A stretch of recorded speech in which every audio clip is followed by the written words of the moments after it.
Snapple, Nathan Zagura with you here live in Berea, soon to be joined by Browns legend Josh Cribbs. And obviously, first off, all we're hoping for today is a nice, clean practice without any injuries, any of the bad news. And we do have a good show for you here today. As always, we're going to get you on the field as close as you can get to Browns training camp this season. Of course, we'll get to your questions using the hashtag BrownsLive, because Browns Live training camp presented by Snapple is all about you, the best fans in the NFL. Coming up on today's show, we have our position group spotlight, and we're going to be looking at the cornerbacks. And that's a group right now that is down a lot of people. It looks today as though we will not see Terrence Mitchell on the field. We will not see MJ Stewart on the field. They're off working to the side. Also, we will not see Greedy Williams on the field, who went into the tent with trainers yesterday. Good news from the cornerback room, though. Kevin Johnson out of the hospital, back at practice. You see him there getting a mental rep, number 28. So he's not cleared to play yet. He'll be evaluated on a week-to-week basis, but it's great to see Kevin Johnson out here and got a chance to at least say hi to him, and he feels like he's in good spirits, waiting to get cleared, and the Browns are optimistic that this will be a much shorter-term injury than originally feared, because they're going to need him. As I said, depleted in that cornerback room, but we're going to let you know all the names you need to know in that cornerback room. Today it is our position group spotlight. We're going to look at the corners and get you familiar with guys who you're going to see on the field a lot today, because remember, your number 2 cornerback, Greedy Williams, not practicing. Your number 3 cornerback, Kevin Johnson, not practicing. Your number 4 cornerback, Terrence Money Mitchell, not practicing. Your number 5 cornerback, MJ Stewart, who's come in and been working with the starters, not practicing. So it's going to be Denzel and then a lot of guys competing. I'm going to tell you who to keep your eye on, who stood out so far in the early going in Berea. Offensive coordinator Alex Van Pelt will join us live. That's going to be awesome. We also have head coach Kevin Stefanski mic'd up for you to take you onto the field and hear from the Browns head coach. And again, get those fan questions in using the hashtag BrownsLive, and we will get to you all the questions. We'll get to them all and give you all the information you need. Plus, we get a little national perspective from Andrew Siciliano of the NFL Network. That's all coming here in the first segment. But right now, let's get to it. Today's news update brought to you by Carrier, and unfortunately we start with a news item that none of us wanted to talk about, and that is that Grant Delpit, the Browns' second-round pick, double deuces, a guy that I personally felt was the steal of the 2020 NFL Draft, a player that the Browns had huge plans for in his rookie season. He suffered a torn Achilles tendon in yesterday's training camp practice session. He will be undergoing season-ending surgery. The hope is that he will be ready, obviously, for next year and be able to participate in the offseason programs. But a huge blow to the Cleveland Browns as Delpit is out. Your safety room now with Carl Joseph returning to practice today. Your starters, Andrew Sendejo and Carl Joseph, 2 newcomers. Sendejo, the 10-year vet. Joseph, of course, a former first-round pick of the Raiders. And Sheldrick Redwine, number 29, last year's 4th-round pick from Miami, who started the final 5 games, will move up. I talked with general manager Andrew Berry this morning, and he said, look, they're not going to grade us on a curve. These injuries happen. We're going to move forward, and we're going to try to put this team and this organization in the best position to succeed. So perhaps the Browns could look to add a safety. There are many veteran options out there right now as the Browns very much depleted on the back end of this defense. But listen, it's wherever there is injury, there is opportunity for the next man up. And we told you, guys like Elijah Benton, Sheldrick Redwine, Javante Moffett, they're really going to have the opportunity to step up and make an impact and get very valuable reps as we get ready for just 18 days from now, September the 13th, against the Baltimore Ravens. And that's really the theme today. Next man up at the cornerback position, guys like Donovan Olumba, Tavier Thomas, Donnie Lewis Jr., Robert Jackson. They're going to get the opportunities to step up. So it's all about the next man up here in Berea. Some good news, though, on the injury front. Larry Ogunjobi has returned to practice. He has the pads on, and he will be back for the Browns. So that's a little bit of good news for you in the injury front. And finally, our last news item is for you that a new episode of Building the Browns premieres tonight. That's right. You've got a date on Tuesday, baby.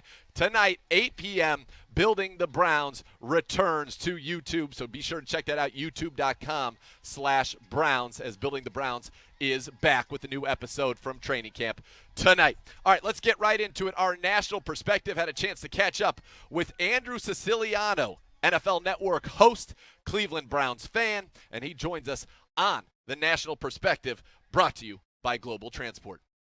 last year, we all know, Browns fans, I know you're a big Browns fan. We were talking on the sideline. I remember that Thursday night before the Steelers game. It just didn't go the way we wanted it to last year. But optimism begins again. This is a very talented roster. Where are you at with this Browns team? Nathan, I am optimistic. I think I have been, and this really goes for everything, Browns included. I have been – I almost haven't allowed myself to be optimistic because, as you know, this is our business. There have been so many boxes to check and hurdles to get over all along the way through the offseason to get to week one. I think now that we're 2.5 weeks away, 3 weeks away, I am allowing myself to be optimistic. Like, okay, this is going to happen. Not that I ever doubted it, but you just have to pace yourself, right? Stay in the moment, be pragmatic. I am optimistic. I wish the defensive injuries haven't, piled up as they have. That is a gut punch. But I do think that the attitude is good. And, we had Baker on today on NFL Network with Joe and with Hawk. And you sense something different. And I want to be nothing but positive. I think the offense is going to work a lot better. What does that mean in terms of wins? I don't know. I just don't know because Ben is back and the Steelers are better. They're going to be better. The Ravens are still the best team in this division 2 years running, and they have Lamar Jackson. He's really good. And you're going to see that week one. And Mac Wilson's not going to be able to chase him down in all likelihood. So I don't know, but I'm allowing myself to feel good now. It's just been a while. It has been a while. You mentioned Baker was on with you today on NFL Network. What were your takeaways from that time and that discussion with Baker Mayfield? That it's fresh and it's new and it feels good and the offense fits him well. There are going to be answers, I think, every week, as opposed to let's roll the ball out there and see what works. If that makes any sense, that there's going to be a roadmap to victory each and every week. I thought his answer to Joe's question about how he and Odell are on the same page this year, where Baker kind of went, well, it's got to be better than last year, using a little more colorful language and saying we're not going to go to last year, we're going to focus on this year. I have a very good feeling. I think Kareem Hunt being around for the entire season gives them a better 1-2 punch in the backfield, maybe take some of the pressure off Nick Chubb, although in this offense he very well could be set up to win a rushing title. I think a lot depends on Jedrick Wills as well. I don't know if there's anyone more significant to the future of this team this season, not to put too much on the kid's shoulders, winning this year than Jedrick Wills and what he does not only week one, but the entire season. Because a comfortable Baker, and this goes for every quarterback, but a comfortable Baker with these weapons, I think is a dangerous Baker. And, one of the guys who's kind of flying under the radar, it seems like nationally anyway, is Austin Hooper, who's been an absolute standout in Berea. And you got to remember, when Baker was at Oklahoma, he had 2 first-round wide receivers with him. And yet his leading pass catcher was the tight end, Mark Andrews. I think Austin Hooper could do something similar this year in Cleveland. I think we could, and Baker pointed that out today as well, that, Austin spent enough time with them at the house in Austin over the quarantine that his wife wanted to kick him out. But I think we saw it as well Saturday, and you were there obviously firsthand. This offense, schemes the tight end open. And it's the play fake, it's the throwback. We saw that one Saturday, the throwback, where Hooper leaked out and came across the formation. That stuff has been there for years in this offense. And I think Hooper is going to benefit from that. Coaches like to talk about putting the quarterback in a good cockpit, like imagine it like a fighter plane. Well, if those 2 wings, right, if Wills and Conklin do their job, and obviously JC's banged up now at center, so you're going to have a rookie in there. But if you do that, and you certainly want the middle of the line solid, because as a shorter quarterback, and I can say that, look at Drew Brees, it's always important to be good up the middle. But there's a lot to throw to and give the ball. Where does the AFC North stack up now? The AFC North should put 2 teams in the playoffs. I think the Ravens are one of them. The question is, who is the second team? And the Bengals are, I don't know if I have Cardinal level optimism yet, because Burrow is a rookie, but the Bengals are not going to be a push. Now, they've had a lot of injuries as well. I mean, their free agent signees, the corners specifically, they're all banged up. So Cincinnati has also had its share of woe is me, tough luck injuries. I keep going back to week 1 last year where the Bengals went into Seattle and almost beat the Seahawks. And that is kind of, I know it was only week 1 and everything fell apart after that. And they were 2-14, but I know that Zach Taylor has it. And I think they're going to find a little bit of magic this year. I don't know how much, but it's there with Burrow. Andrew Siciliano, always great chatting with you, and hopefully we'll get to see you soon. Nathan, good to see you. Stay healthy out there, right? You too. Thanks so much for the time. Always good to talk with Andrew Siciliano from the NFL Network and our national perspective, brought to you by Global Transport. Taking a look at the DBs. This is one of my favorite parts of camp. It's the corners and the receivers one-on-one. As you see Denzel Ward lining up there with JoJo Natson. And this is a chance for the corners to show what they can do. As you see Denzel mirroring very nicely. Natson's got that nice burst of speed, just overshot there and incomplete. But I love to see these one-on-ones. And today it's going to be tough. Again, you're without cornerbacks 2, 3, 4, and 5 today, and I expect to see the Browns offense, certainly the passing game, take advantage of that when you have your full complement: Odell, Jarvis, Austin Hooper, etc. New this year, Browns fans across Ohio will have a special opportunity to purchase 50/50 raffle tickets during the 2020 Cleveland Browns training camp. Each ticket will provide a chance to win half of the raffle's net proceeds, the other half benefiting Stay in the Game, Keep Learning Every Day, and Shoes and Clothes for Kids, a Cleveland-based nonprofit organization. Some exclusions do apply. The current jackpot is $14,160 and climbing. So don't miss out. For more information on how to purchase a raffle ticket, visit Browns5050.com or the Browns mobile app. We'll be back with more from here in Berea. Get a look at some of these one-on-ones, the team periods, bringing you as close to the Cleveland Browns action as we possibly can here on Browns Live Training Camp, presented by Snapple. Snapple apple tastes like apple. And we dance the same too. And 1, and 2, shake that stone. Put it in the basket. Now let's cobbler. And cobbler, and cobbler. Tastes just like fruit, but Snapple. Tastes like a perfect peach. It keeps on peaching.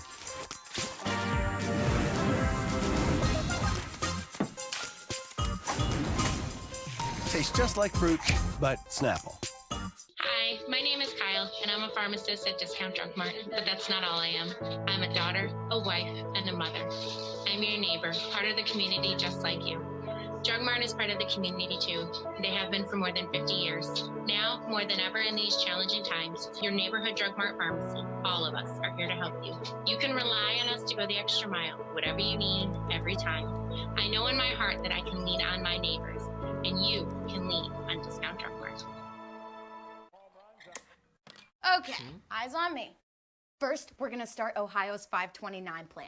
Tax-free, baby. Pretty soon, we've got another base hit to right field. Oh, but let's say one of us gets a promotion. Oh, now we're at the 30. We're at the 40. With time running down on the clock, we get a grandparent assist, and it's go!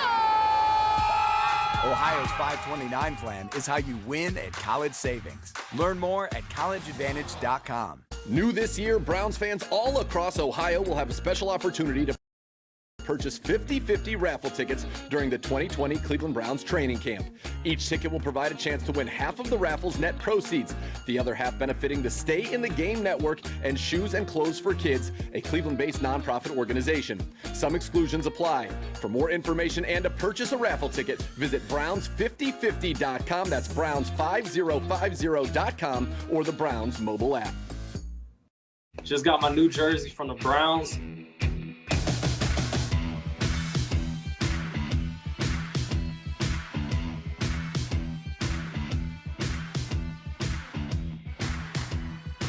And it looks like we're going a little bit more traditional this year.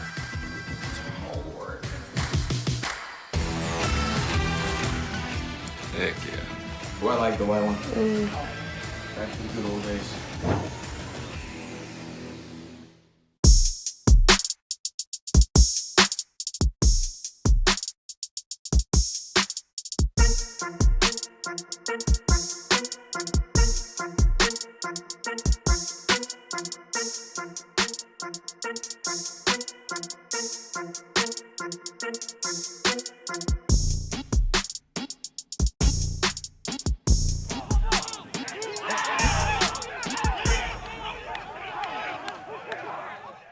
Welcome back to Browns Live Training Camp presented by Snapple. Nathan Zagura, very happy to be joined by Browns legend Josh Cribbs. And Josh, we saw a lot of highlights there from the corners. They have been excellent so far in this Browns training camp, but the injury bug has really hit that position. But let's dive in. We'll tell you who to look for when we're at full strength. We'll tell you who to look for today as 4 corners on the sidelines today for the Cleveland Browns. Let's dive into it now in our position group spotlight, brought to you by Pilot Flying J. And the corners, they all start with the Pro Bowler, Denzel Ward, the former first-round pick. He is out there. He is your top corner, and you're hoping that he can take that step this year to become like a Darrelle Revis, where he can eliminate half of the field. Yes, and first it begins in practice. And when you look at these guys and the progression that they need to have, you want to see it in practice first. And again, we've been talking and harping on the fact that out here in training camp is our preseason, so to speak, but games happen in practice first. You win it first in practice, and I believe that Denzel Ward has been doing an awesome job preparing himself before and after. And Nathan, me and you have been seeing them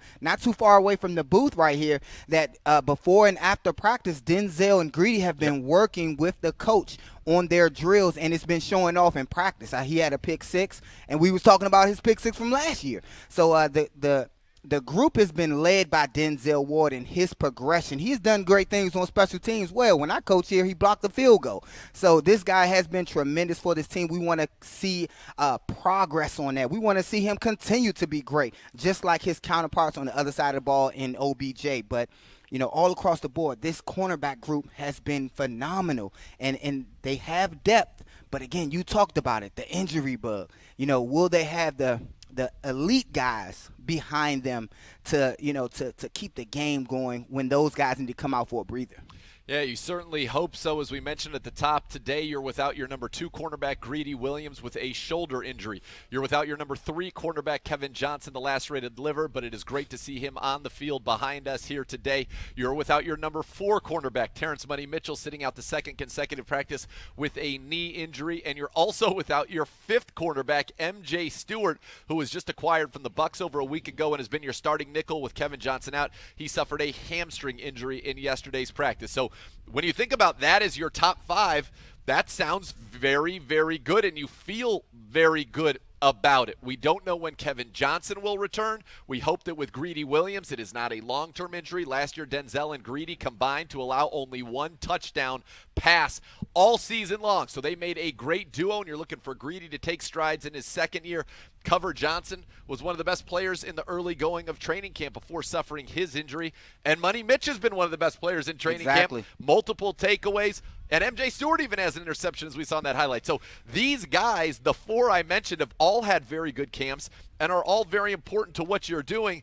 And none of them are out there. As you saw MJ Stewart on the sideline, none of those guys are going to be out there today. So, Josh, to me, this has to be the day that Baker and this passing game looks its absolute best. Or, since we're concentrating on those cornerbacks, you'll see one of these young guys step up to impress the coach, to say, hey, coach, you put me in. I know it's because of injury, but here's my opportunity. I'm going to show you what I have, and I'm going to succeed at doing it. The problem is sometimes these young guys don't get the real live reps in practice to do what they already know, because sometimes knowing and doing is 2 different things. You can learn something in the classroom while they're in the meeting room looking at film, and you can mentally think you have it until you have to physically do it on the football field. So when a guy can take what he learned in a film study room to the field and then have success, then you'll see some of those young guys bouncing up and moving up on the chart because of injury.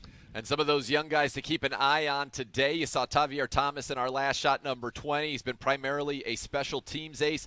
He will probably work as your starting slot corner today. And it's been Donovan Olumba, number 33, who's 6'2", 205, a first-year player, spent 1 game with the Cowboys after the whole season on their practice squad. You see him there, tall, long, lean, good in this kind of cover 3 scheme that you're going to see at times. He's a guy to certainly keep an eye on today.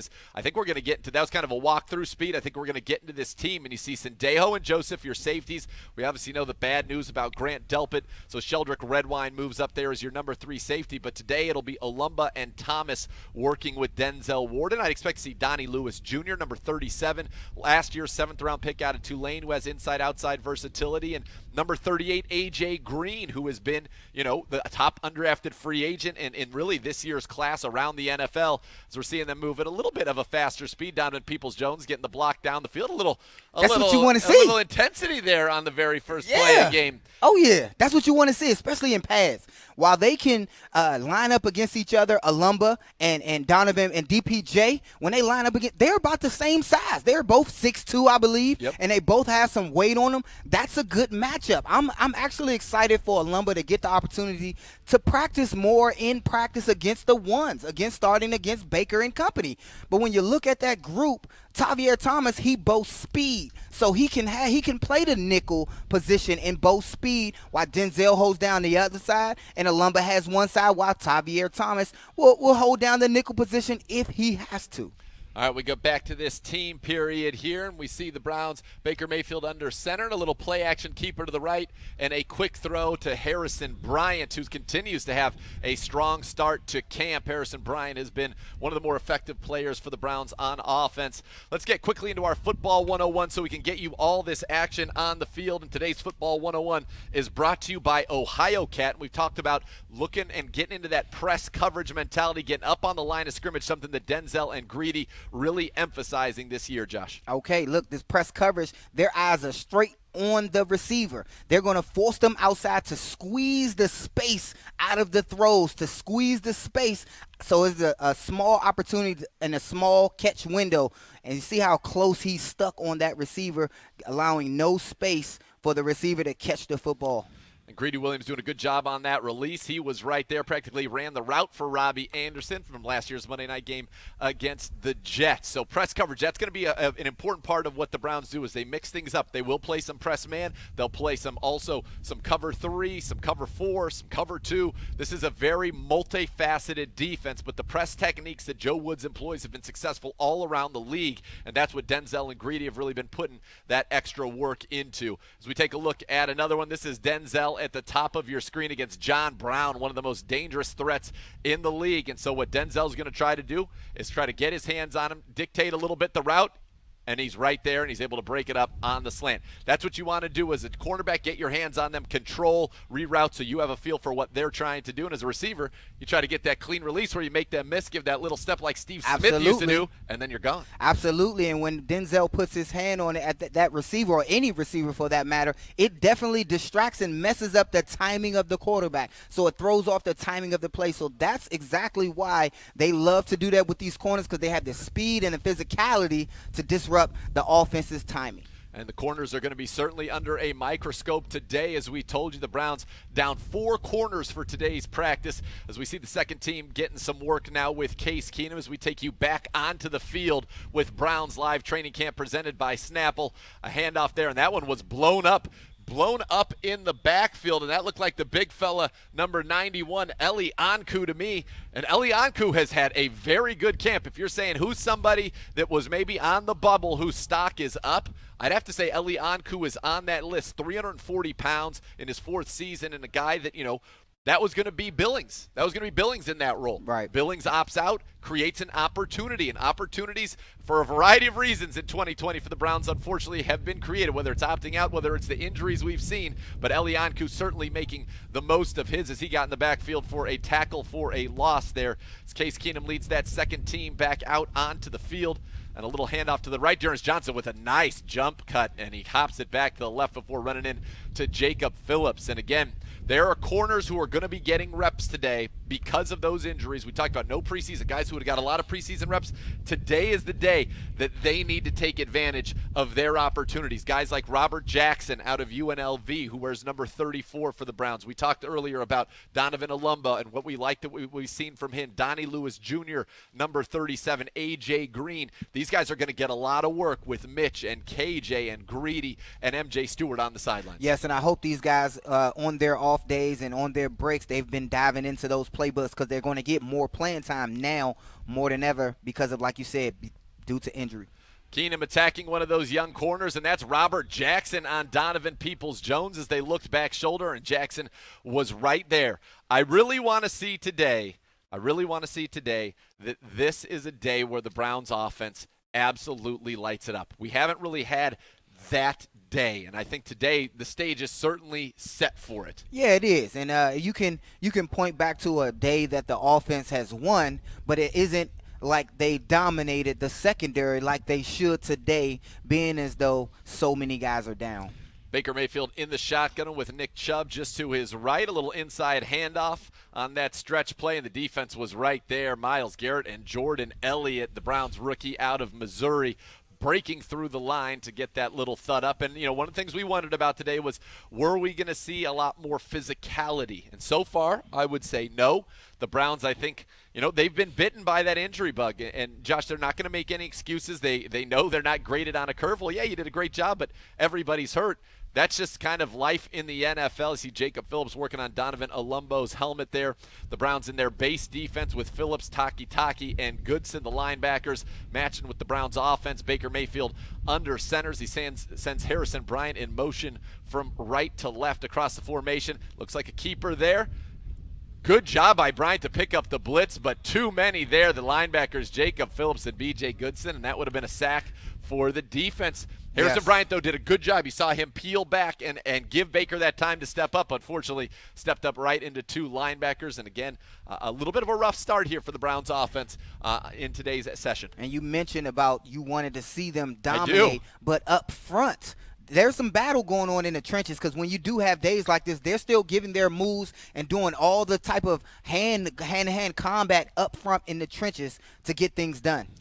Little play to the left there. Myles Garrett right in the backfield again to just kind of tap up on Kareem Hunt. You see Donnie Lewis, one of those young corners we were talking about, giving chase. He'll get an opportunity with the ones today in that nickel position, a position he played very well in his college career down at Tulane, where he was the roommate of Dontrell Hilliard, one of their very good friends from their time at Tulane down there. Yeah, both of those guys. So best friends here on the team, and Donnie Lewis trying to scratch and claw his way onto the roster, because if everybody's healthy, we knew who the top five were. We knew the top five were going to be Denzel Ward, Greedy. We knew it was going to be Kevin Johnson, Money Mitch, and now MJ Stewart, who has been here. Tavier Thomas was likely to be on this team, as you saw him in coverage there. And Jamon Moore, again, when you are the 6'4 receiver and the ball is up high to you with your hands up, you got to haul that one in. That's got to be a completion there for the Browns offense. Right, and we can't stress that enough, especially the young guys in this situation.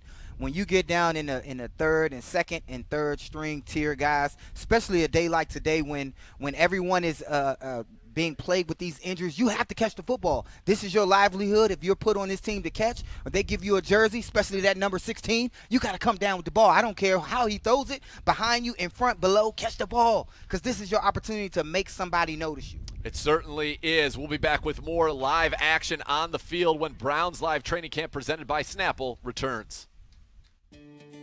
The health and well-being of Ohioans is our top priority.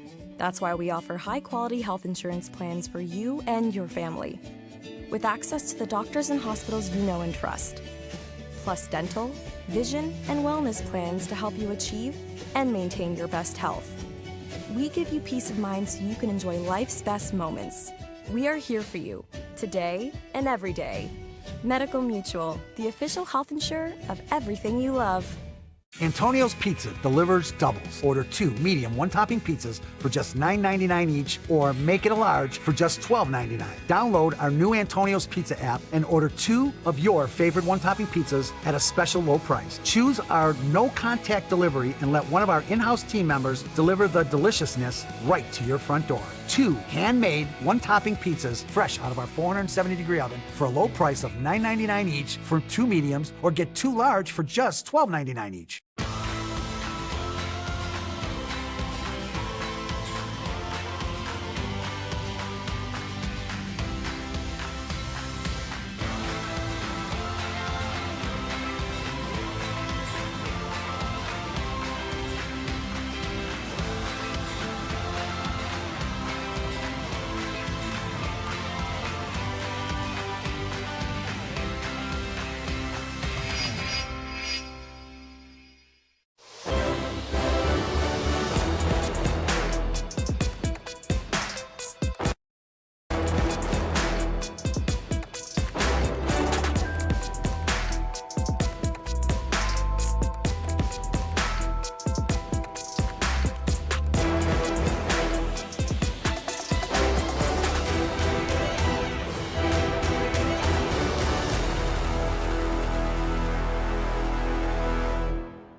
I'm really excited for this season. I know there's been so much talk and so much going around with COVID-19 and a lot of hesitation on what it is, but I'm excited for the season. And as it pertains to what's going on in this building, I'm really excited. I think we've done an incredible job putting together a team and a group of guys who really want to be here, who understand the opportunity that's ahead of them. As long as we stick together and are a team, we can make it through this and do what we all came here to do.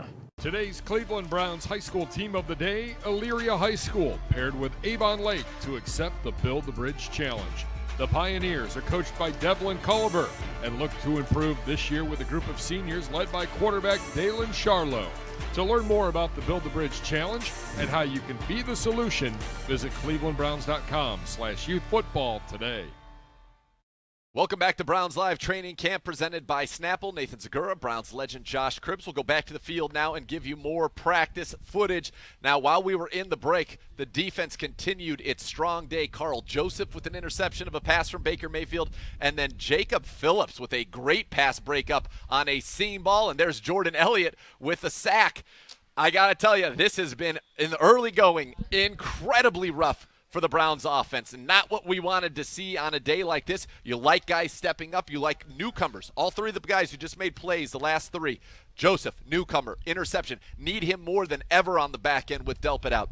Jacob Phillips, he's needed to step in with Mac Wilson out, making a great play down the seam. And then Jordan Elliott, a guy that with Billings opting out now becomes your third defensive tackle, showing that pass rush skill that has Chris Kiffin so excited. But that's 3 plays in a row. Big plays for the defense as the Browns offense still kind of looking for answers. These guys are stepping up, especially these young guys. As you see Case Keenum right there handing off to Dontrell Hilliard around the edge. The defensive line is battling. And that's why I said when they're doing – it's a kind of a mental day. It's not really thud out there, but between the trenches, the defensive line right now is beating up on the offensive line because they're getting back into the backfield, creating problems with Baker. The throws aren't coming out like they should, like you said you wanted to see. But you're also seeing the young DBs step up. They're stepping Carl Joseph with the pick. You're seeing the knockdown. So, guys, you got to write that down. When you think that we don't have a secondary, these young guys are stepping up and they're showing you something. They are. And listen, pressure bursts pipes and it can disrupt an offense. And so far we've seen some good pressure from Miles. We've seen up the middle Eli Anku. We've seen up the middle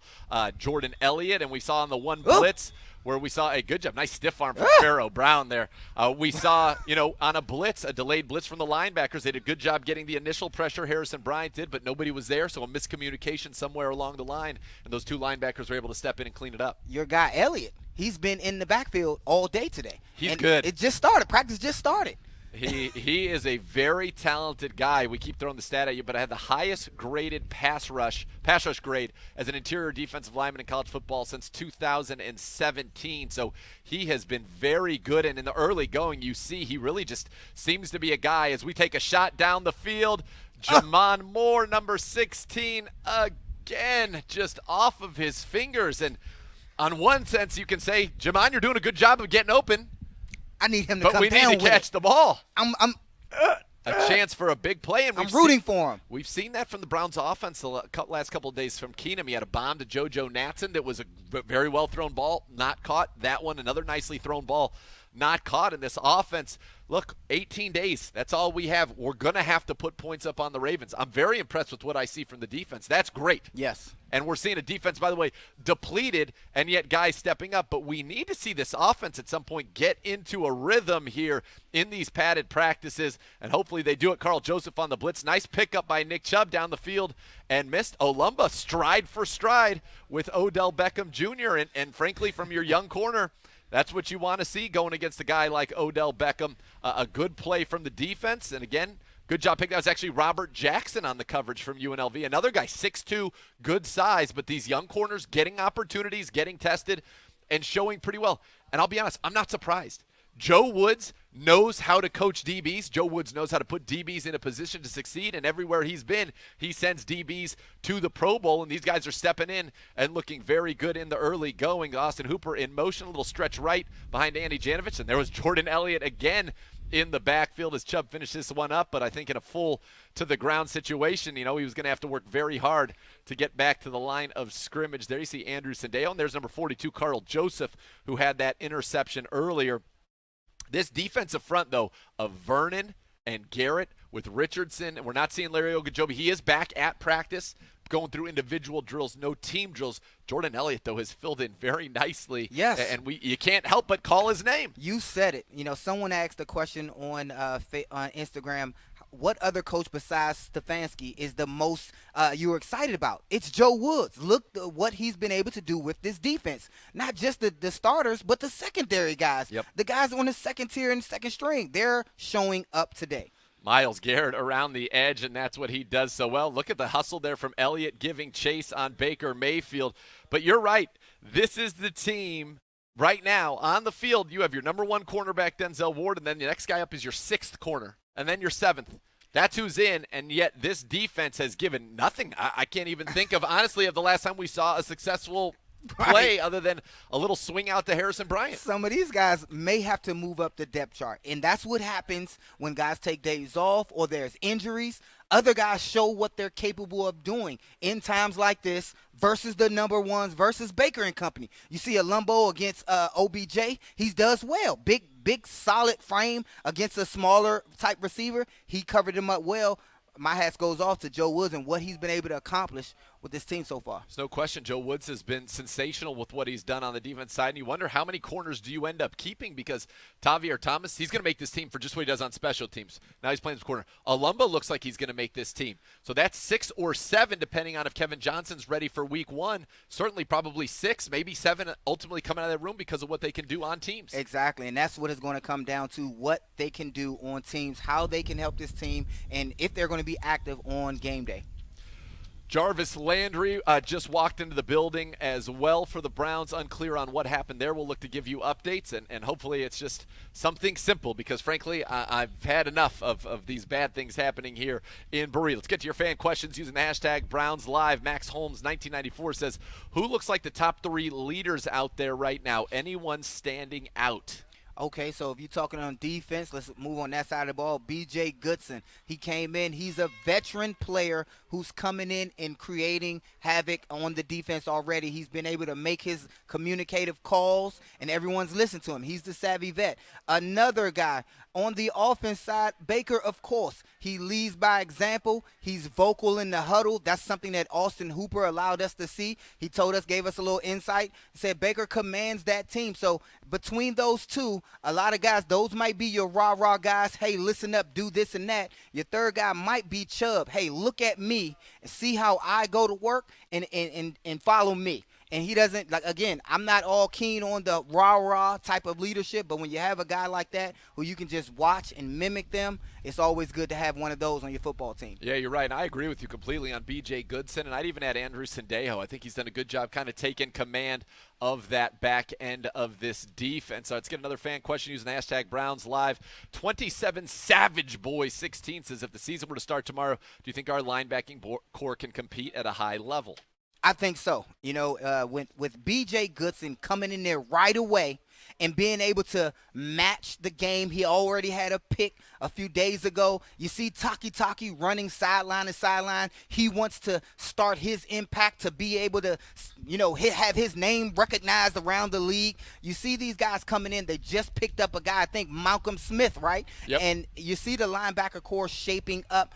But again, this defensive front is handling their business. The secondary, even though we're depleted, they're still handling their business, and we'll have to put it all and let it rest with Joe Woods that he will get this defense in tip-top shape no matter the injuries, game 1. See behind us, the Browns going through some of their ball security drills. That's something Kevin Stefanski has emphasized every single practice. Let's get another fan question using the hashtag BrownsLive from One Crazy Cat. What players will benefit the most from this expanded practice squad and rules for this season? Depth. The expanded practice squad, if you look at where they will fall short, obviously it's preseason. And the reps in practice without the preseason, that's where they fall short. But having more players allowed on the practice squad will give the upper management across the league an opportunity to further allow young guys to practice, to get looks, not just for this team but other teams as well. Because when you look at it, it just wasn't fair. It was not a regular season. So they're doing things as such. I think that's the best opportunity to give this team and to give more players access to rosters. Absolutely, and I think it's for some veterans. You're going to see some guys now. You can have some 6 vested veterans on the practice squad. So I think it could also open up more room for other positions because you won't necessarily need to carry, let's say, 4 tailbacks. You can have one on your practice squad. No one can come up. Might see teams carry 2 quarterbacks and have their third quarterback be one of the 4 guys that's protected. In the past, anybody on your practice squad could be signed to anybody's eligible active roster. I wonder if the rules will change. They are. So this year you can protect 4 guys on your practice squad so they cannot be signed by anybody. That was important. That's a very important thing. Yeah. Yeah, so you could have your third quarterback, for example, Garrett Gilbert could be on the Browns practice squad and be a protected guy where he's not eligible to be signed away to another team, and then you always have the ability to activate him if you need him, and he can participate in practice, but it would free up a roster spot for a special teams guy or an extra lineman or something like that. Time now for everybody's favorite part of today's show. It is the virtual Puppy Pound Puppy of the Day, adopted by Sugardale. Today's puppy is an 8-week-old lab and collie mix. We mentioned him, one of the great leaders, Andrew Sendago. Look at him. Look at him. Low to the ground, sniffing, curious, wanting to see what's going on. Andrew Sendago. And thanks to our tremendous community support, we have only a limited number of puppies available for adoptions, but we still do have great dogs like Andrew Sendago. We consider all dogs to be puppies at heart that need forever homes, so please continue to support this great program. If you want to see or adopt a dog, a puppy of your own, visit browns.com/puppypound. Again, that's browns.com/puppypound. You see it on your screen. With each adoption, families will receive a puppy starter kit provided by Sugardale. So there it is, Andrew Sendago getting a little bit of run there, and you certainly would like to see him. We're going to give you more of what's going on here in Berea when Browns Live Training Camp presented by Snapple returns. Snapple apple tastes like apple. And we dance the same too. And 1 and 2, shake now, stomp. Put it in the basket. Now let's cobbler. And cobbler. And cobbler. Tastes just like fruit, but Snapple. Tastes like a perfect peach. It keeps on peaching.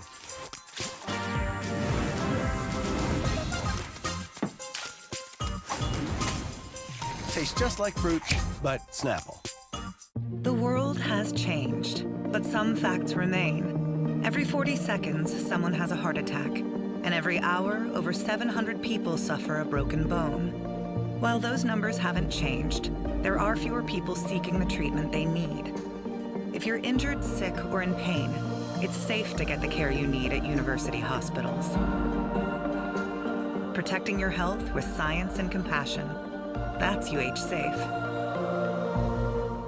Antonio's Pizza delivers doubles. Order 2 medium one-topping pizzas for just $9.99 each, or make it a large for just $12.99. Download our new Antonio's Pizza app and order 2 of your favorite one-topping pizzas at a special low price. Choose our no-contact delivery and let one of our in-house team members deliver the deliciousness right to your front door. 2 handmade one-topping pizzas fresh out of our 470-degree oven for a low price of $9.99 each for 2 mediums, or get 2 large for just $12.99 each. The Cleveland Browns are tremendously grateful for those who continue to serve on the front lines during these extremely challenging times. As a way to show our appreciation and as a part of our Hats Off to Our Heroes Foundation, we will honor a frontline worker for each week of the season. Nominate any frontline worker that you know for a chance to be honored with an exclusive Browns game day experience. Learn more by visiting clevelandbrowns.com/nominate-a-hero.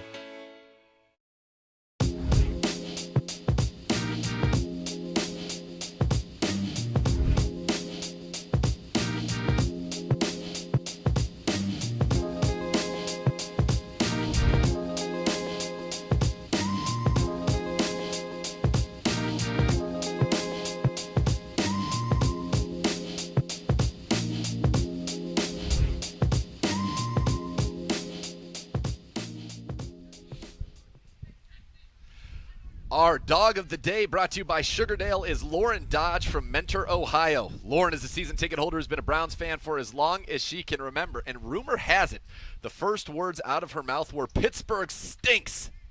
She's a tailgating pro, memorabilia collector, and a fan for life. If you want a chance to be featured as our dog of the day, visit browns.com/trainingcamp to submit your story. Nathan Zagura and Josh Cribbs with you. It is Browns Live Training Camp presented by Snapple. Again, updating you on today's practice. We know a lot of guys were out, certainly in that receiver room as well. We still on that side of the ball. Damian Ratley still not practicing. Daryl Hodge still out for personal reasons, missing his 4th straight practice. And Jarvis Landry did go into the facility during today's practice. He's been kind of on a plan to come back. We'll update you if he comes back to the field or if we get any information on that. But the receivers, the DBs, both a little bit decimated. David Njoku not practicing still with that wrist injury. Tate Davis at linebacker not practicing as we look at JoJo Natson, field a punt. And Josh, that when we were talking about those practice squad rules earlier, this is a type of situation where, you could keep a guy like JoJo Natson as just a pure returner if you can free up a spot with somebody else who's on a protected spot on that practice squad. Yes, and that may be what they have to do in order to, like we said, spend a lot of time boasting your special teams, creating field position. That may be one of the things that the coaching staff, along with the general manager, hey, they want to see something from this special teams unit. We're going to spend some time. We're going to keep JoJo Natson. We're going to do other things here and develop DPJ more so for the long haul. We just got him. He's just coming out of college, so he's fresh. He has an opportunity to go to the practice squad. Not saying, and we talked about this off camera, he has to clear waivers first. And I don't think you can expose a talent like Donovan Peoples-Jones to the waiver process too good. But in that receiver room, for a guy like Damian Ratley, now he's basically missed the entirety of the time that we've been out here. Daryl Hodge, I think, is in a very good spot with this organization, obviously missing for personal reasons, not injury reasons. Speaking of injuries, Chad Thomas, the Browns defensive end, 3rd-round pick of a couple years ago, also has walked inside the building here in Berea. And for Thomas, it is critical he's on the field. It would appear as though he's fallen behind Porter Gustin on the depth chart early here in Berea, and it's a defensive end room that's got Miles, Vernon, and Adrian Claiborne as absolute locks to make this roster. He's probably fighting to be that 4th defensive end with Porter Gustin. Maybe they keep 5 defensive ends, but I would be surprised if we get a look here now at Donovan Peoples-Jones getting back there to return the punt. I like the way he tracks the ball. Yes, definitely. And when you're looking at a returner, you want to see how comfortable he looks just catching the ball. You can coach a guy up to catch punts and to do what he needs to do to be successful, but you want to see if he looks comfortable on his own with his own knowledge. Hey, does he look like a returner? Does he look like he's supposed to be back there? DPJ looks like he's supposed to be back there, and you can coach him up as you go along with a guy like him. You can, and as we said, freshman All-American at Michigan as a returner, 2 punt return for touchdowns in his college career. Natson, a guy who averaged about 11 yards per punt return last year for the Rams. 2 years ago, about 25 yards a kick return when he was the kick returner for the Rams who went to the Super Bowl in 2018. So there you see him. What do you like to do? You saw him there, so this is interesting because this is I don't know anything about. It seemed like he sprinted to the spot to get set to go. Sometimes you see guys who kind of try to time it so that they're catching it at a full sprint. Right. I want you to sprint to the spot that the ball is going to be at, so you can sit there and make a good catch. So you can drop your eyes real quick to quickly survey the coverage. You want to know if you have the fair catch or you can catch and go. You can't do that if you jog to the spot and catch it going back. The time that it takes you to catch the ball and move forward is yards wasted.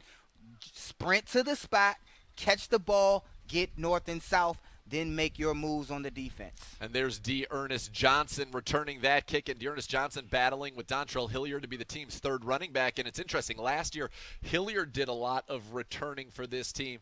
We haven't really seen him much involved in the return game at all thus far, but we have seen D'Ernest Johnson. You see D'Ernest Johnson has to kind of catch up on that end. Again, we talked about the difference between the two. It's experience. It's game time experience. Who do you feel comfortable with as a coach, especially in a time like this? D'Ernest is doing really good, though. We already talked about his acceleration. Once he moves and gets the football, I think he excels and has that over Dontrell Hilliard. Hitting the hole quick. His quickness, his acceleration is there, but experience. When JoJo Natson or DPJ is not there to catch a return, which one of the two do you feel comfortable plugging in? And right now, it's Hilliard because of the experience. He's been there and he's done it before. Looking at Donovan Peoples-Jones run up, tracking that one, and a good catch on it. I want to ask you about a special teams coordinator, and you talk about experience and how much that matters. When you have a guy like Mike Prefer entering his second season with the Browns, and I think it was clear his impact with the Browns last year as he came in 19 years in the NFL as a special teams coach. When you have a guy with that breadth of experience, I mean, he has been a special teams coordinator since 2006, began with the Chiefs for 3 years, then the Broncos for 2 years, then the Vikings since 2011.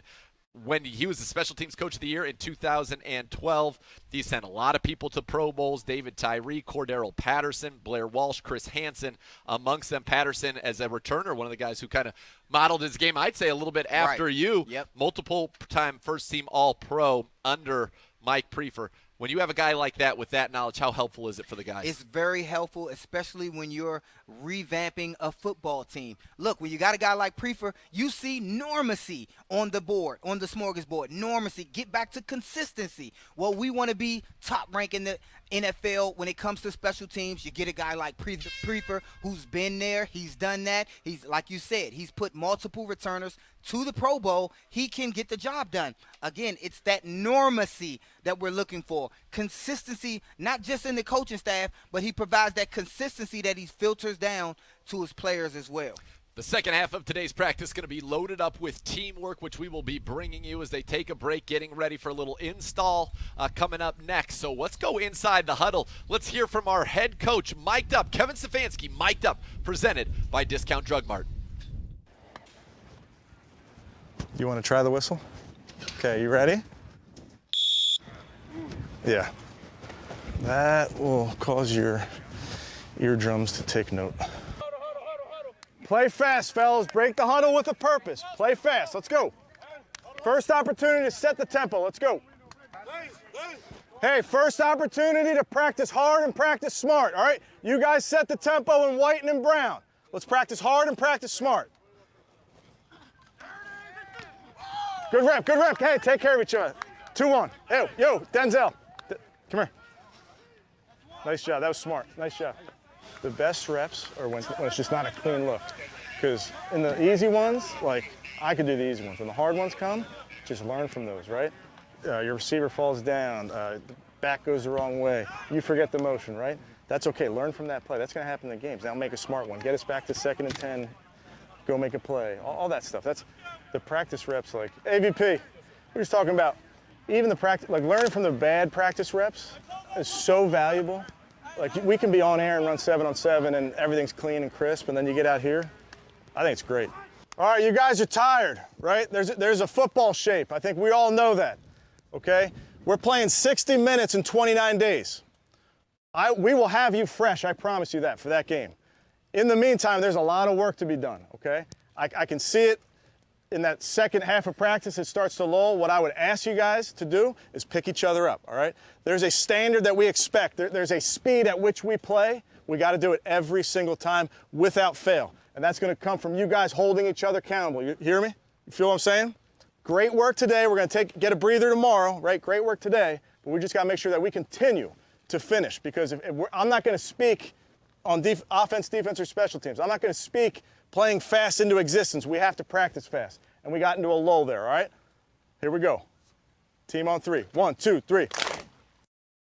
Hearing that from the head coach, getting a little insight in his style, and I would say even keel, just like right along there. Not a lot of peaks, not a lot of valleys. He just brings the same intensity, energy, and really he's very clear in what he wants from the players, which I think as a player you'd appreciate. Oh, most definitely. When we saw him just now, what he said at the end is what struck me, what kind of struck a nerve with me. We're not just going to speak it into existence. We're going to practice it into existence.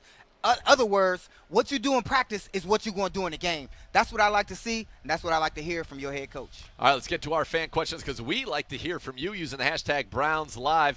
Mr. Grodek says, which players made the biggest jump from last year?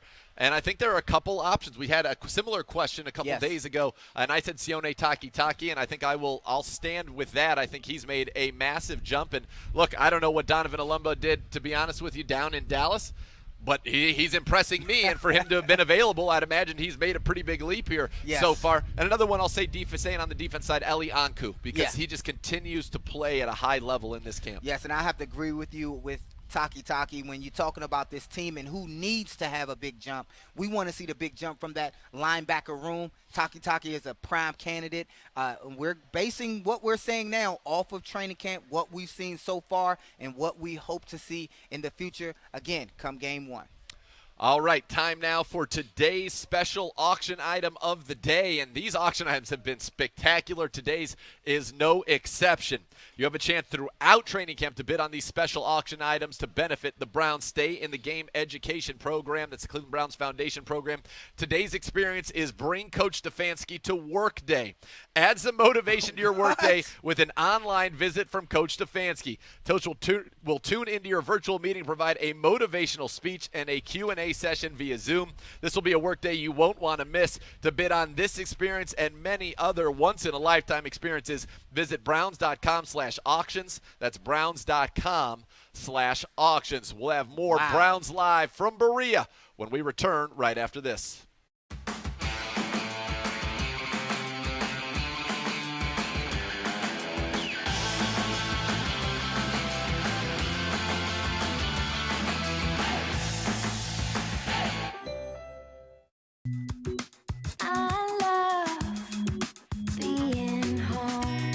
At Howard Hanna Real Estate Services, we realize now, more than ever, is the perfect time to have the perfect house. We're confident we can find your dream home, even in today's competitive market. Howard Hanna. Home happens here.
That's the elegance of having a mustache. Cleveland Brown fans, can you say go Browns?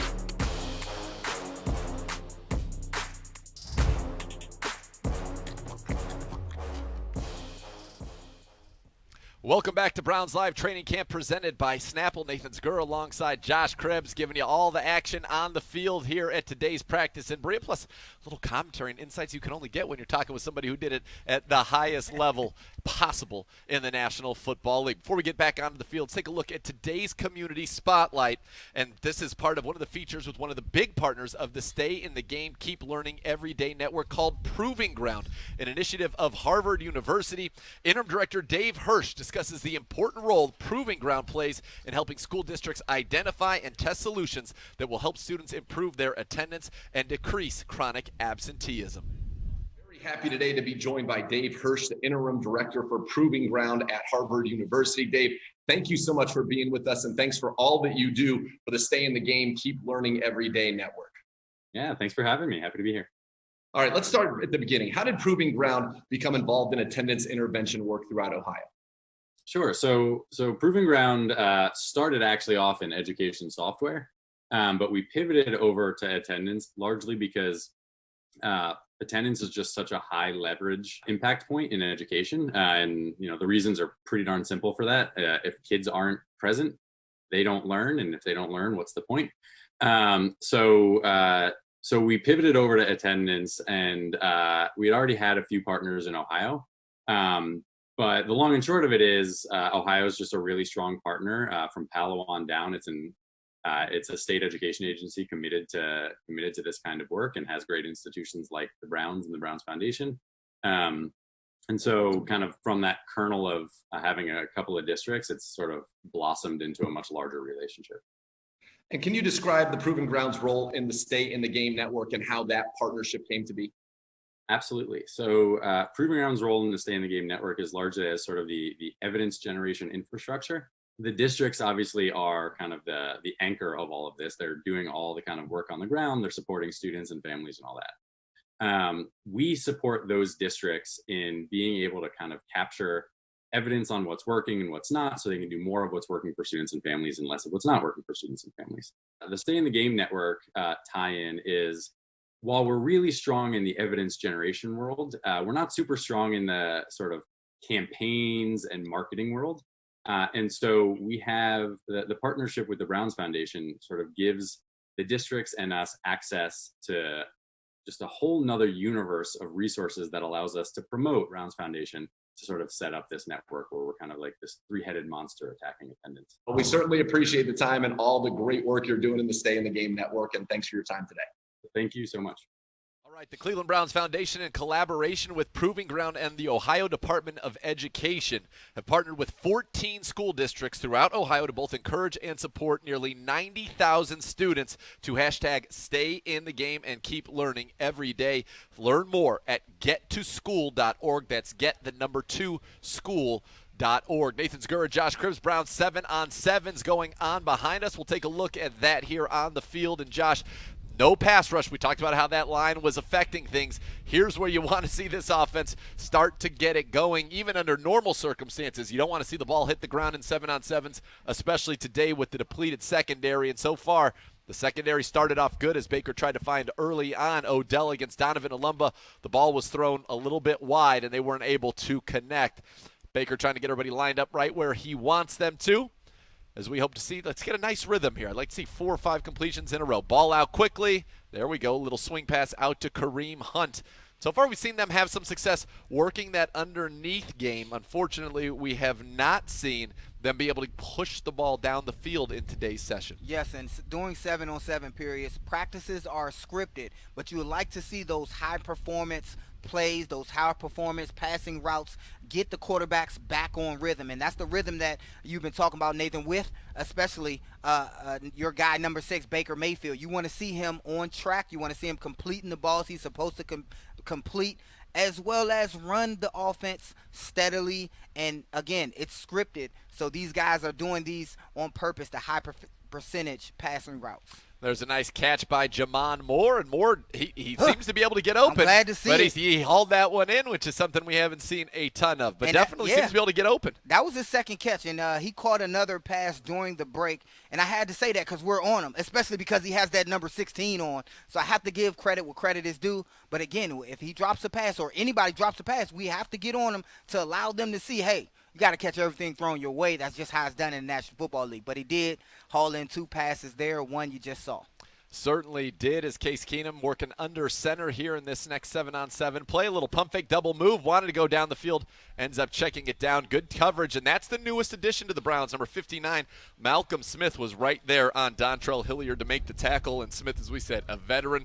He's got over 100 games of experience in the NFL, the former Super Bowl MVP, and just another body in that linebacker room who can help kind of not only on the field, but help bring these young guys up. And he's not working with the starters yet, working with that second team, but I think with his mental game, what he's going to be able to bring to Jacob Phillips and Taki certainly will be helpful for that linebacking core. But that's what you want to see. You want to see him grasp the playbook. You want to see him know that he knows exactly what he's doing. He's right there following your man, Dontrell Hilliard. He's stuck on him, and it'd be a different story if he was out of position or lost or didn't know where he was supposed to be. And that's what, Joe Woods does a good job. He knows he's going to acquire a lot of guys due to injury. You got to give them something simple that they can play fast and do a good job at a high level. So far, those new additions have come in and done a good job. Baker Mayfield out here, and let's see if we can get that nice little rhythm going here in this four-play. See Donovan Alumba down, and then with Tavier Thomas, they're working with Denzel Ward as your three corners in this first one. Actually, Ward's sitting this drill out. That's Robert Jackson on that side. He looks for Austin Hooper right off of his hands, and they were not able to complete that one. That's something you don't see every day. No, that doesn't happen very often, and then I think you can go right back to that well. But that was a good ball, good rhythm there from Baker Mayfield. And we heard Alex Van Pelt, the Browns offensive coordinator, is going to be joining us on the program here today, live after today's practice. You know, when that footwork change he made with Baker is all about being in rhythm, and we've seen it. When he's in rhythm, things have been a little bit more successful, certainly, than when he's been outside of that rhythm. As Baker gets ready to take the shotgun snap, drops back, top of the drop, ball out, and incomplete behind Donovan Peoples-Jones with Andrew Sendejo right there. And it's just, again, a little bit disjointed on the offense on a day that you would say should belong to this offense. It's just been a little bit disjointed and hasn't looked the way you would want to see it look today, Josh. Not at all, especially from your offense and especially from the ones. But one thing we have seen is these young guys taking full advantage of their opportunities. You got a Lumbo in there due to injury, and he's matching up well against your number one receivers, OBJ being one of them. So we'd like to see your offense continue to take the things like we just saw, take the underneath things, the high percentage plays, anything that you need to do to take what the defense gives you to get this thing back on track.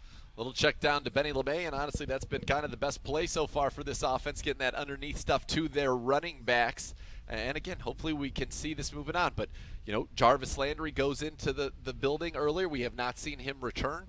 And you're hoping, obviously, that is not anything significant. But this offense doesn't have a lot of time to finally to get into its groove. Still got a couple weeks, though. There's still plenty of time to get it out.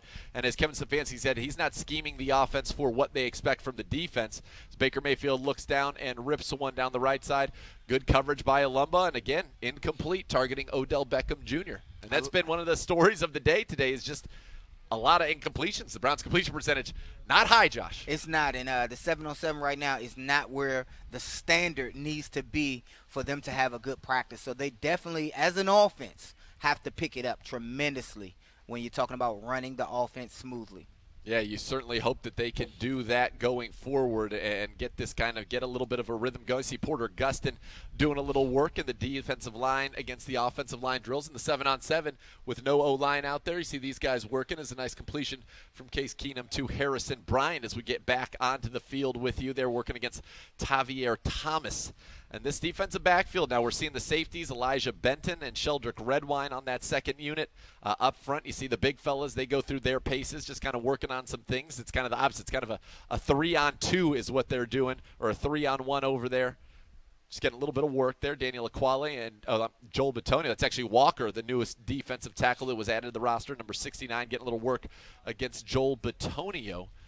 That's good work, though. That is good work. In the trenches, you see those guys, they're really battling right there. Head-to-head, one against two, like you said. Sometimes they match up, but they're actually doing the moves that they need to do game reps. So the coach is allowed to see, he's able to see who can help this team or not. But these guys, like we said, the defense has been getting in the backfield in the team periods much to the start of this, team periods, and those guys line up against each other. They have to pull off. They've been pulling off quite a few times on Baker so far. Myles Garrett against the youngster Alex Taylor, and Garrett just getting right around the edge with his speed, and he had to see easy. The guy pretending to be the quarterback had to get on his horse just to get out of the way there from Myles Garrett. So that's what's going on the field now. 7-on-7s with the offense on one field, and then looks like some 1-on-1s with the O-line and the D-line on the other field.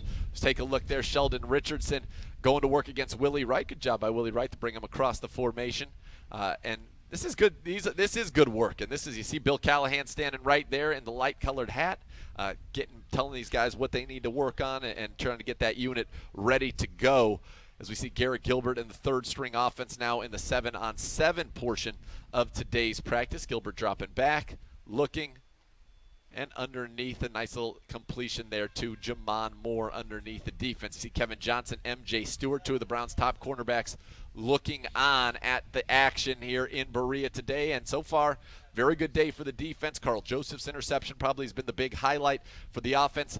not a good day. In fact, I would say this has been one of the least successful days we've seen from the Browns offense, and hopefully they still have time to pick it up, and hopefully we'll see that. And again, not good news for the offense. An offense already without David Njoku, who's been on the sides with a wrist injury, but Jarvis Landry went into the Browns tent as well earlier in practice today and has yet to return, Josh. They still have some time, in my opinion, to make this thing more of a balanced, one of those balanced practices that we've talked about. Now, when you look at your offense, no, not just your offense, but your team as a whole, you want to see some balance. You want to see the guys on defense getting good work. You want to see knockdowns from your DBs, sometimes a picker here or there.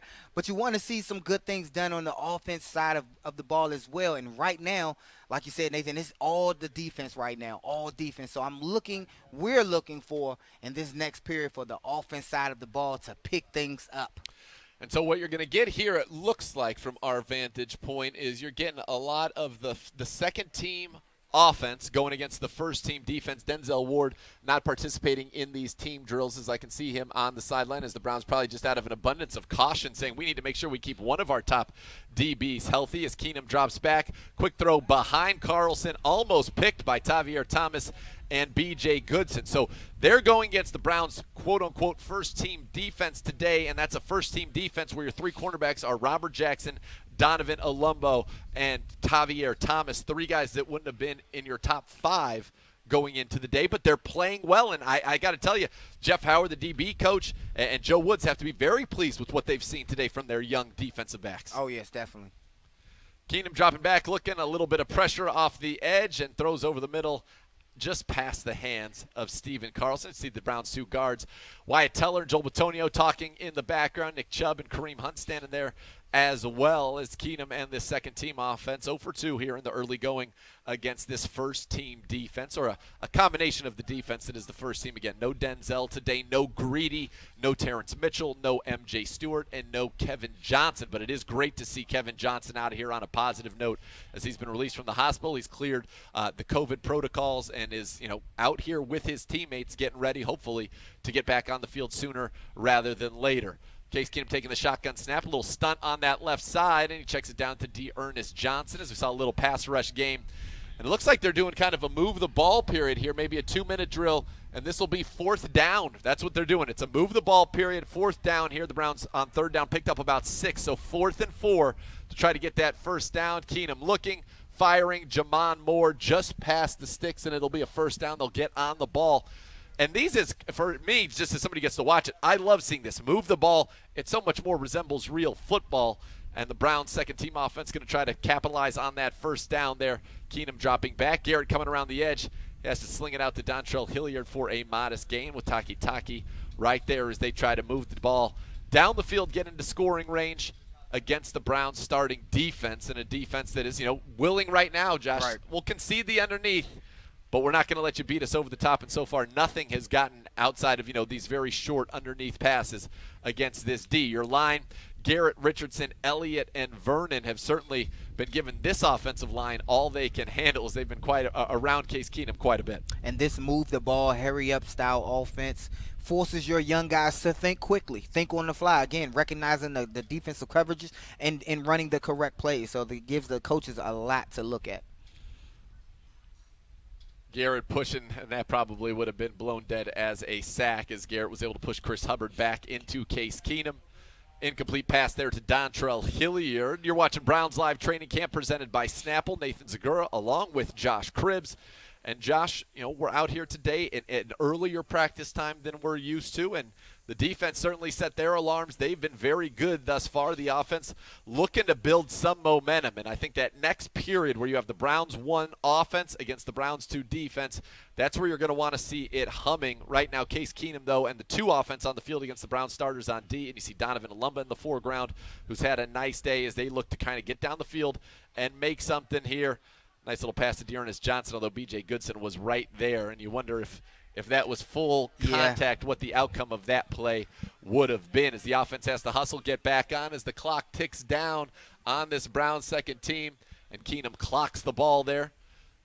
Sometimes at the end of these drills, you'll even see, if they get into field goal range, Austin Seibert and that group come on and attempt a field goal. I wonder if we'll see that here today, or if they're moving it down. They say that it is 2nd down and I'd say about at the 30, 35-yard line for the Browns offense right now.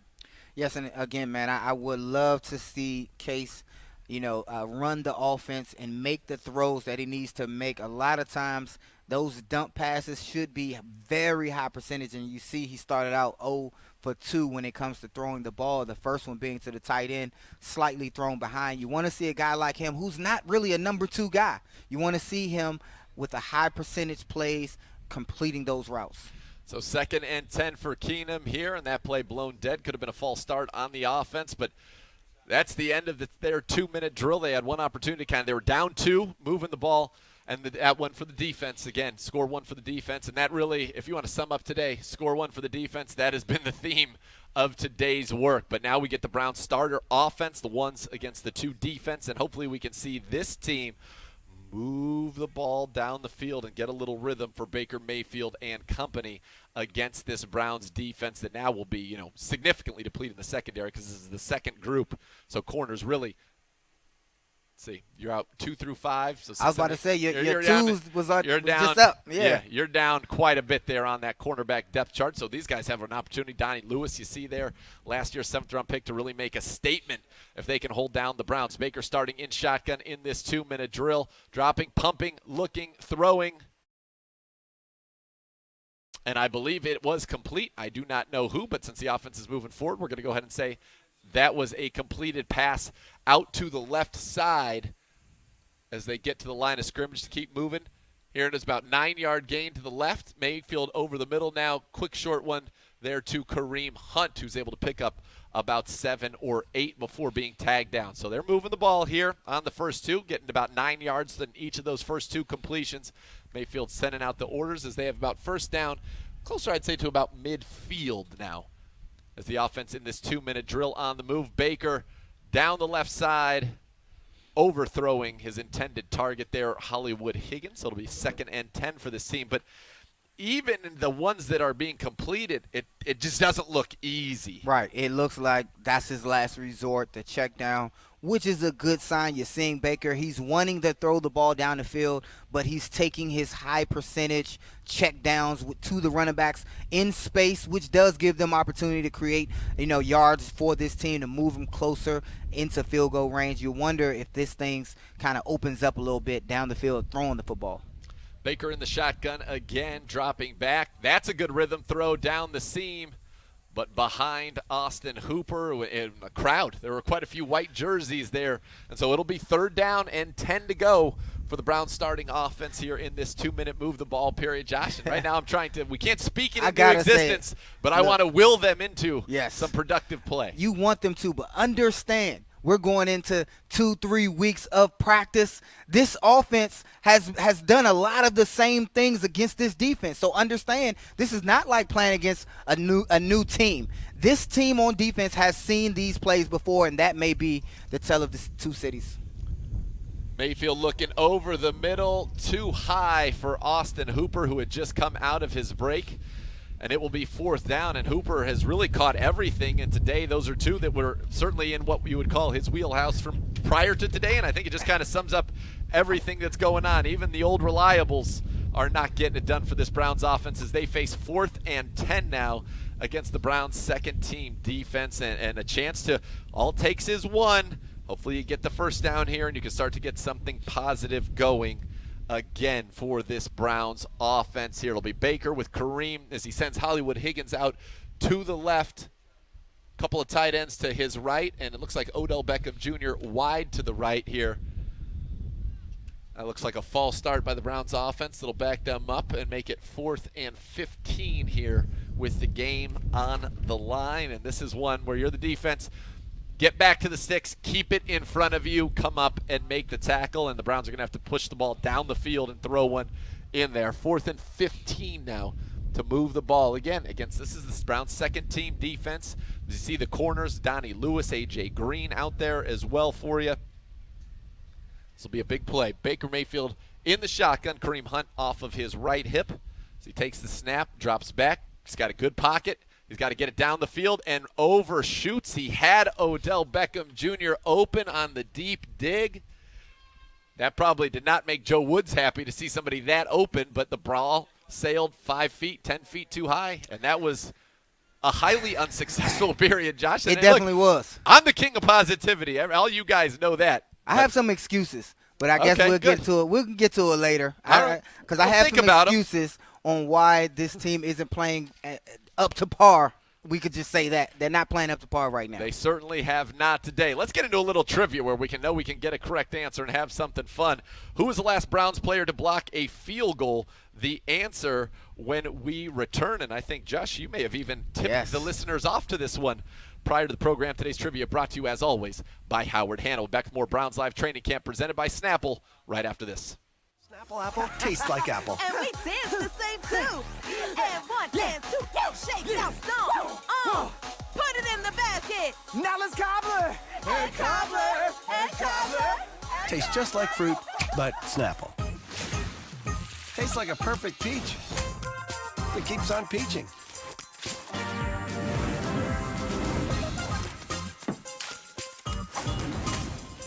Tastes just like fruit, but Snapple. Antonio's Pizza delivers doubles. Order 2 medium one-topping pizzas for just $9.99 each, or make it a large for just $12.99. Download our new Antonio's Pizza app and order 2 of your favorite one-topping pizzas at a special low price. Choose our no-contact delivery and let one of our in-house team members deliver the deliciousness right to your front door. 2 handmade one-topping pizzas fresh out of our 470-degree oven for a low price of $9.99 each for 2 mediums, or get 2 large for just $12.99 each. If you're watching this right now, chances are you need an immunization. Whether you're a new parent or grandparent, spend time with your own grandparents, have a child with a compromised immune system, have diabetes or shingles, the list goes on. Stop by your local Discount Drug Mart and see us for an immunization review today. Protecting your loved ones is our top priority. A Discount Drug Mart immunization review is quick and free. It's the insurance your family needs to stay healthy. Discount Drug Mart, your immunization destination. New this year, Browns fans all across Ohio will have a special opportunity to purchase 50-50 raffle tickets during the 2020 Cleveland Browns training camp. Each ticket will provide a chance to win half of the raffle's net proceeds, the other half benefiting the Stay in the Game Network and Shoes and Clothes for Kids, a Cleveland-based nonprofit organization. Some exclusions apply. For more information and to purchase a raffle ticket, visit Browns5050.com. That's Browns5050.com or the Browns mobile app. Attendance is our key initiative in the East Cleveland City School District. We are in the 4th poorest community in the United States of America.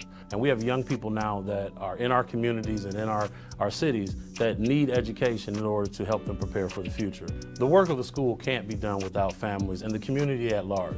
The Browns Foundation is helping us to increase our communication effort. Parents are affiliating East Cleveland City Schools with the Browns, and there's a partnership there. There are 2 entities that care about our children and making sure they come to school. All right, welcome back. Our Howard Hanna trivia question. Who was the last Browns player to block a field goal? Josh, you know the answer to this. Yes, Denzel Ward kind of tipped it off a little bit earlier in the show. He blocked a field goal, and I think he may have had a pick in that game, but it came up tremendous. Denzel Ward, and I tell you, that which adds value, the more you can do. He adds that value because he did it the same way in college. We knew he was capable of doing this. He blocked field goals in college, field goals and punts. And he's blocked 2 now in the NFL. The Ravens game with you a couple years ago. The Patriots last year, getting to Mike Nugent, coming off the edge, laying out like Superman, getting his hands on the ball. The Browns now down into the red zone. This is the second team. They started at about the 20. It's about 3rd and 10. Keenum getting chased and getting sacked by Sheldon Richardson, and that will do it. And that ball ends up getting intercepted. Who was that ended up picking it? Carl Joseph again with his second pick of the day, and he took a big hit from Pharaoh Brown, and he said, listen, not that important to break that up, as Joseph lets him know about it after that. But Carl Joseph, 2 interceptions today. That play, though, let's be honest, blown dead long ago. Definitely. And again, to quote, remember George Mirasan when he said, score 1 for the kids? This is what score 1 for the defense. We can put that on repeat. Drop a quarter in my back and say it again. That's really been the story out here in Berea today. And now that first team offense will look to, again, generate any kind of positivity. They're starting at the 20-yard line in the red zone. Baker Mayfield with Kareem Hunt in a shotgun off to his left. But this has been the defense's day thus far. Baker looking to the end zone, and finally, there it is. Baker to Hollywood Higgins. Walk that red carpet. There you go. Blow the whistle. Let's stop. There it is. There it is. Pick it up. And there it is, right down the red carpet, Hollywood Higgins. And that was probably the first and maybe the only highlight so far for the Browns offense, but it was a good one, and it's a good one. That down. I wrote it down too. Higgins TED. I haven't had to write much, but I liked being able to write that one as the Browns offense, at least a little sign of life there, getting into the end zone. That was Mayfield's best ball. Good play call, good scheme. Higgins was open, and he got to walk that red carpet. If you like to see defenses, this is the practice to watch because the defense is all over the place. Joe Woods and his defense is playing lights out ball right now with a depleted secondary, with a depleted team. He's doing a great job. Or you can say Baker and company, the offense and company aren't doing well at all, because if you look at the practice closely, they were missing some high percentage passing routes. You saw Case Keenum get in there 0 for 2 on his first 2 passing plays. The first one thrown slightly behind. So you'll want to see them run the offense better, complete the plays. You can't give total credit to the defense because the offense, they were making a lot of mistakes. They were giving them those good plays. And like you see right there, Carl Joseph with another pick, but would have been called a sack. Most likely, and that would have ended that drive. Another successful one. The Browns get into some special teams work behind us now. Remember to get your questions in using the hashtag BrownsLive. We'll get to those. We still have some live updates for you here from Barisi. JoJo Natson going through that special teams period once again. So we'll have a lot to get to in terms of Alex Van Pelt joining us potentially after this program live, and we'll get, I'm sure, his take on a day that was rough for the offense, and we can ask him, where does this offense need to get better to be the offense you want it to be? And I think that the offense is allowed to have a day off. And this is not really a day off, but a bad day. Baker is allowed to have a bad day. Sure. Let's just not string them along. You want to see them run the offense, sure. You want to see them have the completions, but sometimes it happens in the NFL. We're glad that it's happening now in practice and not a game. You don't want to see it on a Sunday, though. We will say Hollywood Higgins was the guy Alex Van Pelt praised the most in his press conference yesterday. Higgins had the play of the day for the offense, getting that touchdown there in that final 2-minute drill period in the red zone. That time took the Browns offense, the starters, only one play to get into the end zone. We have fan questions using the hashtag BrownsLive here, and today's comes from 84 Cressida. He says, how has Baker Mayfield adjusted to the new offense, Josh? He has been doing like you expected. At first, early on, if you remember the first day in pads, it was raining. It was a little muggy. The defense was getting the better of them, and we talked about the offense being on this roller coaster ride. And then now, as camp started to progress, they've been balanced a little more. Offense was winning some, defense was winning some. Today it's been all defense, so you can see right there. But he's been doing good, in my opinion, up until today, of course, because he's been utilizing the tight ends a lot, which will be the saving grace for this offense, it seems to be.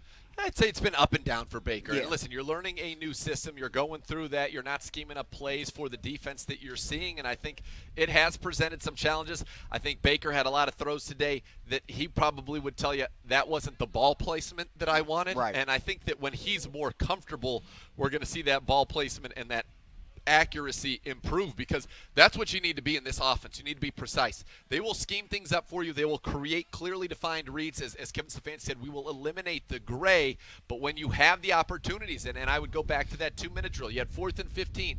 You shouldn't have gotten somebody open. You did, Odell Beckham Jr., and the ball was uncatchable. Right. And those balls have to be catchable. Definitely. You said it best. When you have practices like this, you want to see your leaders or somebody, it's almost in your nature. I almost want to do it, being a former player, want to kind of get the offense together, Baker or someone of that stature, get the offense together, say, hey guys, let's pick it up. We're looking like some crap out there, or we're not completing the passes and running the offense smoothly like we should and like we have the talent capable of doing. Let's pick it up as an offense, and then they break it and go do it. And they have a day off tomorrow, so they will have ample time to study this film and try to formulate a plan to get this offense back on track when they return to work on Thursday. All right, when we come back, we will have more live from Berea. It's Browns Live Training Camp presented by Snapple.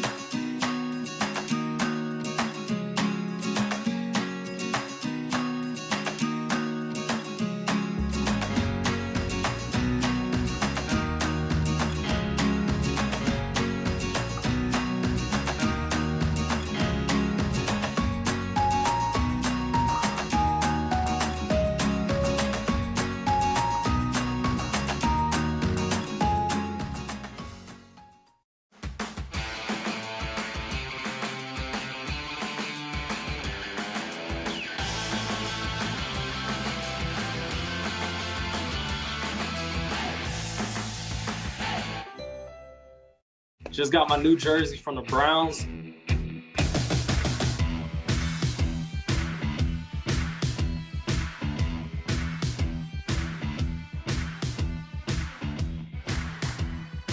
it looks like we're going a little bit more traditional this year.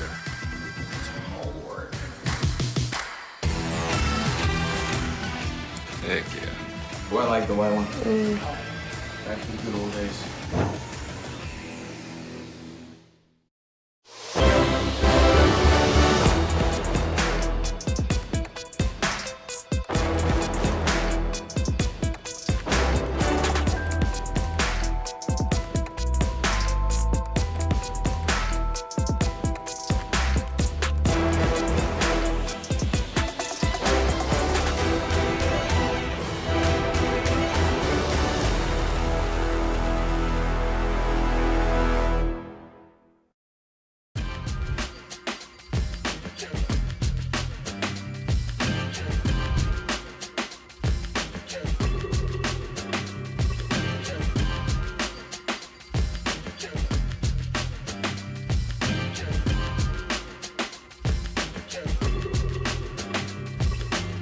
I can catch that. Pass you. You see my highlight tape yet?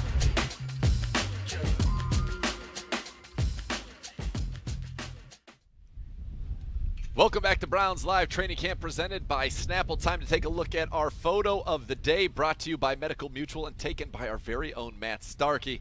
It is Austin Hooper hauling in a pass there with some good coverage being provided, looks like by J.T. Hassel on the defensive side of it.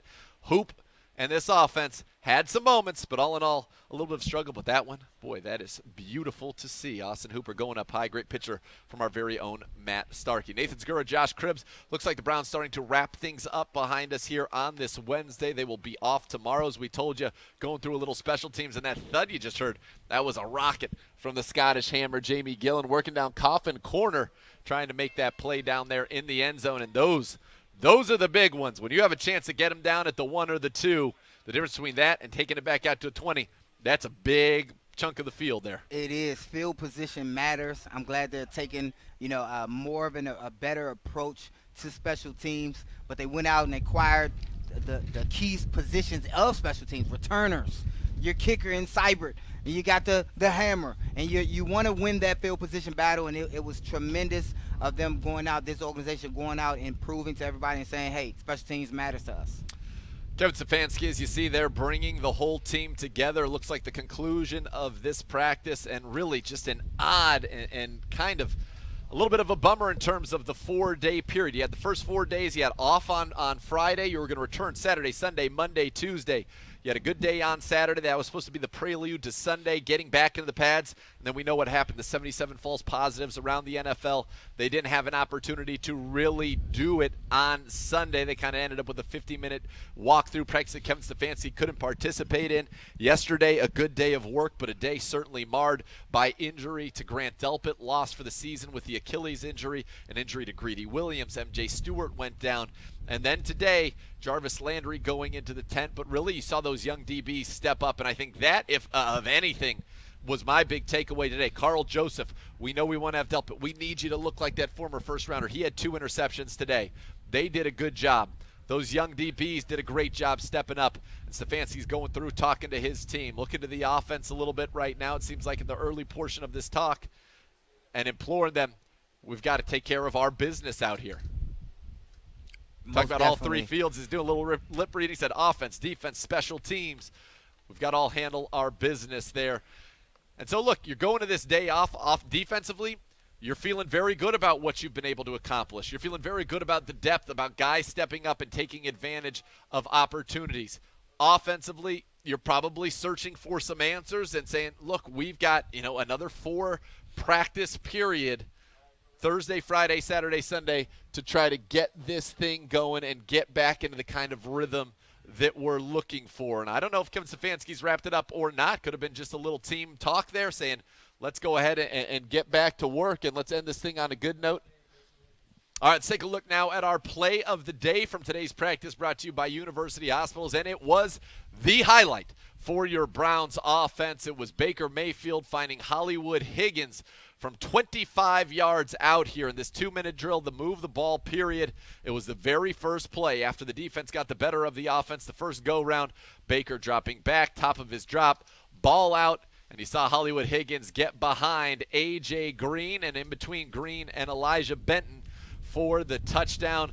That was the play of the day, and it was brought to you by University Hospital. And for the offense, that was the last play of the day, and certainly one you hope they can build some momentum on going forward. And Josh, we're going to have Browns offensive coordinator Alex Van Pelt joining us here momentarily in the tent, and we'll talk to him about today's day, what the plan is, and what needs to be done to get this offense where it needs to be in just 18 days. When you take on a team that went 14-2 a year ago, won your division, was the number 1 seed in the AFC, the Baltimore Ravens. Yes, and you look at a day like today, and you just go to the fundamentals, you go back to the film study, you go correct the mistakes that you had in practice. You're not spending a whole lot of time on this one practice. Again, you got to look at the whole thing in its totality. They've been roller coaster, but they have recently strung some good practices along. It's not something like they do need to find an answer as if it's going to come out of the blue. They have the talent here. Sure. They just need to tighten it up a little bit. And again, the team is allowed to have an off day. In offense, today was that day. You've seen it all over the field with some drop passes. You've seen misreads here and there. But again, the mistakes that the offense had, the defense capitalized. They played kind of lights out. And if you talk about one guy that kind of showed himself, Jordan Elliott, that defensive front, he was in the backfield consecutively. Even when they did the individual drills, he showed out. All right, we are set to be joined by Browns offensive coordinator Alex Van Pelt momentarily as he gets into the tent and is getting ready to join us here on Browns Live, presented by Snapples. We go into the coach's corner in just a moment here with Coach Van Pelt. I know, again, it was a good day of work for this team. Coach, we got you in there? Can you hear us, Coach? No? All right, I don't think the coach can hear us at this point, so we'll get that sorted out and get to him in just a second as Browns offense coordinator Alex Van Pelt will be with us momentarily here, Josh. But again, today, we hope for a positive update on Jarvis Landry, but the Browns defensively they stepped up. Bottom line, the offense not able to take advantage. Coach, we got you now? But those young guys, before we go to coach, the young guys on the defense side, they did really show some things. They showed their coaches some things. They showed Joe Wood some things. They said, hey, you put us in there, we'll make some plays. And they did take, full opportunity of the mishaps that was, looking like it happened on the offense side. Certainly it did. Joining us now, Browns offensive coordinator Alex Van Pelt. Coach, thanks for being with us on Browns Live today, presented by Snapple. A little bit of an uneven day on your side of the football. How would you evaluate what you saw from the Browns offense today? All right, we are working on his mic there, and we will get that fixed for you. A few technical difficulties over in the tent. But, again, we got the coach for you. Drew's hopping over there, getting it ready, moving along as we got our production team here. Nathan Zgura, Josh Cribbs. It's Browns Live. And hopefully we'll be able to get Alex Van Pelt dialed up early. But, again, at least you can build off the momentum of that final play, Josh, and hopefully something that the Browns will carry with them into. There we go. All I hear right. now. Sorry about that, guys. That's all right, Coach. All right, let's just go to today's work. What'd you think? What'd you see on the offensive side? It wasn't our best day, obviously. We got to execute a lot better in the 2-minute drill. But just to have the experience to get out there the first time running it live with the whole offense, we'll learn from that experience. But it definitely defense got the better of us today. Yeah, Coach, Josh Cribbs here. You look at your offense, what are the things that you see that excite you? I know you said you saw the things that you can capitalize on. You see that you can adjust on mistakes. But what are the things that you're watching from your offense right now thus far that you're excited about? Right now, I think the wide zone game for us is really coming together. They're doing a great job up front of blocking for it, and our backs have a great understanding of pressing the hole and getting all and getting up on the heels of the offensive line and making their cuts. And then for us, it's the keeper game that's coming off of that and the play action. But right now, the wide zone by far is, we have the most reps invested in it right now, and that's what we're doing well. Well, Joe Thomas said that was the one thing he was going to watch because that's the backbone of this offense. And if you can have that going, you can do a lot of things. You mentioned those keepers off of it. And that's for your quarterback, Baker Mayfield, those keepers. Where is Baker in relation to where you want him to be at this point here in camp? Yeah, we're getting there. We're getting there. The feet are really good right now. He's doing some great things with his footwork. It's just grasping the whole understanding of the offense, especially as we get into these blitz periods. We're getting some great pressures from our defense, and we get some challenges of how to pick them up and how to react when they do bring the extra players. So right now, that's the biggest step for us we need to make is in those blitz periods. Now, you see a lot of the same type of routes. You guys have been working on certain routes, trying to find your bread and butter. And the defense, they're seeing the same thing over and over and over, and it's becoming harder sometimes for these guys to get open running the same routes. I'm biased. I'm an offensive guy. I know that, a lot of times offense coordinators, you prepare your script. And then sometimes you hand it over to that defense.